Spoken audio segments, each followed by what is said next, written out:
Hey guys, welcome to stock info. आज हम बात करेंगे एमएमटीसी के स्टॉक के बारे में।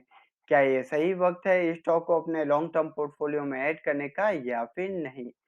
इस कंपनी के रिलेटेड जितनी भी लेटेस्ट डेवलपमेंट है वो भी हम डिटेल में डिस्कस करेंगे। चलिए शुरू करते हैं। इस कंपनी की बात की जाए तो ये एक ट्रेडिंग कंपनी है। ये वेरियस सेगमेंट में काम करती है। एग्जांपल देखिए, precious metal, minerals, coal and hydrocarbon और फर्टिलाइजर के सेगमेंट में भी ये कंपनी काम करती है। अगर रिटर्न्स की बात की जाए तो 1 साल के अंदर स्टॉक ने ऑलमोस्ट 97% तक का रिटर्न दिया है और करंट मार्केट प्राइस है स्टॉक का 51 रुपीस के आसपास ये स्टॉक एक्सचेंज में ट्रेड कर रहा है। रिवेन्यू की बात की जाए तो पिछले साल के मुकाबले आपको इस कंपनी का रिवेन्यू इंक्रीज होता हुआ दिखाई देगा। 2020 में इस कंपनी का रिवेन्यू था 26,345 करोड़ और 2021 में 30,022 करोड़ रुपीस के आसपास। तो आप देख सकते हैं इसके रिवेन्यू में आपको एक ग्रोथ आती हुई दिखाई देगी। हालांकि नेट इनकम की बात की जाए तो उसमें आपको एक मैसिव फॉल आता हुआ दिखाई देगा। 2020 में इस कंपनी का लॉस था 292 करोड़ जो इंक्रीज होकर 2021 में हो चुका है ऑलमोस्ट 798 करोड़ के आसपास। अगर कंपनी के पॉजिटिव एस्पेक्ट की बात की जाए तो इस कंपनी के ऊपर कोई भी डेब्ट नहीं है। ये एक डेब्ट फ्री कंपनी है। मार्केट शेयर की बात की जाए पिछले 5 सालों में तो उसमें भी आपको एक मैसिव ग्रोथ आती हुई दिखाई देगी 17% टू 39% के आसपास। तो गाइस इससे एक होप जनरेट होता है कि इन नियर फ्यूचर कंपनी अच्छे से परफॉर्म कर पाएगी और इनके रिवेन्यू एंड प्रॉफिट में भी आपको एक ग्रोथ आती हुई दिख सकती है। गाइस वो कौन से रीजंस है जिसकी वजह से इस कंपनी की परफॉर्मेंस बहुत ज़्यादा पुअर रही है पिछले कुछ सालों में। गाइस ये एक गवर्नमेंट कंपनी है जिसकी वजह से जितना भी ये प्रॉफिट कमाती है उसका बहुत बड़ा portion as a dividend government को देना पड़ता है, जिसकी वजह से इस कंपनी के पास ज़्यादा पैसे नहीं बचते अपने फ्यूचर एक्सपेंशन के प्लान के लिए। गाइस अगर इस कंपनी के बोर्ड की बात की जाए तो वो भी बहुत ज़्यादा पुअरली परफॉर्म कर रहा है और उनमें प्रोफेशनलिज्म की बहुत ज़्यादा कमी है। अगर इस कंपनी में कोई प्रोफेशनल बोर्ड आ जाए जैसे प्राइवेट कंपनी के जैसे बोर्ड परफॉर्म करते हैं, अगर वो वैसे परफॉर्म करेंगे तो इन नियर फ्यूचर आप इस कंपनी के जो स्टॉक की प्राइस है वो एक दूसरे ऊंचाई पर देखेंगे। तो इस कंपनी में एक प्रोफेशनल बोर्ड की बहुत ज़्यादा ज़रूरत है।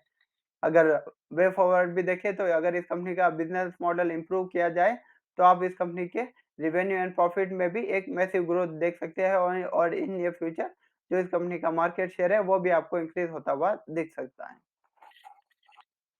गाइस आपने देखा होगा कि जो गवर्नमेंट ऑफ इंडिया है वो बहुत सारी लॉस मेकिंग कंपनी का स्ट्रेटेजिक डिसइन्वेस्टमेंट कर रही है। जो लॉस मेकिंग कंपनी है उस कंपनियों को प्राइवेट प्लेयर को बेचा जा रहा है ताकि वो उन कंपनियों को अच्छे से हैंडल कर पाए। तो इन नियर फ्यूचर आप देख सकेंगे कि एमएमटीसी का भी स्ट्रेटेजिक डिसइन्वेस्टमेंट हो सकता है। और गाइस रिसेंटली एमएमटीसी ने एक स्विट्जरलैंड बेस्ड ब्रांड है उसके साथ पार्टनरशिप की है और ब्रांड का नेम है पैम्प, और जिसके अंडर ये नॉर्थ ईस्ट में ऑलमोस्ट एक खुद का स्टोर खोलेंगे, जिसके अंडर उनको उम्मीद है कि 1000 करोड़ तक का ये रिवेन्यू जनरेट कर पाएंगे अगले 5 सालों में। तो गाइज ये एक इस कंपनी के लिए एक पॉजिटिव न्यूज़ है। और गाइज इन्होंने प्लान किया है कि जो पुराना गोल्ड होता है उसको भी ये रिसाइकल करेंगे और जो इनके फ्लैगशिप प्रोडक्ट है जैसे गोल्ड कॉइन और गोल्ड बार ये भी ये नॉर्थ ईस्ट में अपना प्रोडक्ट लॉन्च करेंगे ताकि इन नियर फ्यूचर इनके जो प्रोडक्ट्स हैं उनकी डिमांड भी बढ़ सके। अगर म्यूचुअल फंड होल्डिंग की बात की जाए पिछले 3 महीनों में तो वो भी आपको स्टेबल दिखाई देगी 0.04% के आसपास। तो गाइस जो म्यूचुअल फंड बड़े इन्वेस्टर है वो भी इस कंपनी में निवेश कर रहे हैं। एफआईआई होल्डिंग की बात की जाए तो उसमें भी आपको एक इन्वेस्टमेंट आता हुआ दिखाई दिया है 0.01% के आसपास। तो गाइस इन नियर फ्यूचर आप एक्सपेक्ट कर सकते हैं कि स्टॉक के प्राइस बहुत ज़्यादा राइज हो सकते हैं। अगर प्रोमोटर होल्डिंग की बात की जाए पिछले 6 महीनों में तो ऑलमोस्ट 90% के आसपास प्रोमोटर की होल्डिंग है इस कंपनी में। गाइस आपके सामने है ये एमएमटीसी का chart on daily time frame और इस स्टॉक ने अपना 52 वीक हाई बनाया था ऑलमोस्ट 65 रुपीस के आसपास। तो गाइस आपने बहुत सारे वीडियो देखे होंगे उन्होंने यूट्यूब में जिन्होंने स्टॉक का 1000 रुपए का या 500 का टारगेट बताया। तो गाइज मेरी आपको एडवाइस होगी कि आप इस स्टॉक का टारगेट 65 रुपीज मान के चलिए। अगर एक बार ये 65 को क्रॉस करता है तो आप स्टॉक में और अपसाइड मूवमेंट आता हुआ देख सकते हैं। गाइज़ आप ऐसे लोगों से दूर रहिए जो फेक टारगेट प्रोवाइड करते हैं 1000 या 2000 का। गाइज़ ऐसा कभी होने वाला नहीं है कि जो 50 का स्टॉक है सीधा 1000 चला जाए। इसलिए आप जो टारगेट है वो बहुत ज़्यादा रियलिस्टिक रखिए। अगर स्टॉक का आप 65 का टारगेट रख सकते हैं फॉर शॉर्ट टर्म पीरियड। अगर ये 65 को क्रॉस करता है तो इन नियर फ्यूचर आपको स्टॉक के प्राइस में भी एक मैसिव जंप आता हुआ दिख सकता है। और गाइस अगर आप आपकी इच्छा है कि आप स्टॉक में पैसे इन्वेस्ट करें, तो अगर आपके पास 1 लाख की कैपिटल है, तो मेरी आपको राय होगी जितनी कैपिटल है उसका 5 या 10% ही स्टॉक में निवेश कीजिएगा। और आप जो फंडामेंटली साउंड कंपनीज़ है, उनके अंदर भी पैसे निवेश कीजिएगा। एक ही सिंगल स्टॉक लेके मत बैठ जाइएगा गाइस, अगर उसमें फॉल आएगा तो आपको बहुत ज़्यादा वेट करना पड़ सकता है अपने लॉस को रिकवर करने के लिए। अगर आप फंडामेंटली साउंड कंपनीज़ के अलग-अलग कंपनीज़ में निवेश करेंगे, तो अगर एक में फॉल आएगा तो दूसरे में आपको अच्छा रिटर्न मिलेगा, जिससे आपका लॉस भी सेट ऑफ हो सकता है।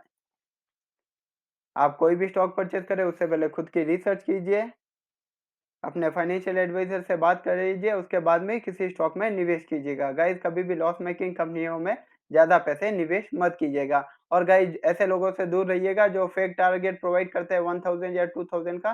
तो गाइज़ ऐसा कभी होने वाला नहीं है कि जो अगर लॉस मेकिंग कंपनी का स्टॉक है, वो सीधा आपको ₹50 का स्टॉक 1000 तक पहुँच जाए। तो इसलिए अगर आप इसमें पैसा निवेश करना चाहते हैं, तो ज़्यादा कैपिटल निवेश मत कीजिएगा। अगर आपको ये वीडियो हेल्पफुल लगी हो, वीडियो को लाइक कीजिए, चैनल को सब्सक्राइब कीजिए। अगर आपका कोई सजेशन है या कमेंट है, वो भी मुझे ज़रूर बताइएगा। अगर आपके माइंड में कोई स्टॉक है, तो वो भी कमेंट करके ज़रूर बताइएगा, उसके ऊपर भी आपको फीडबैक ज़रूर मिलेगी। Thank you guys.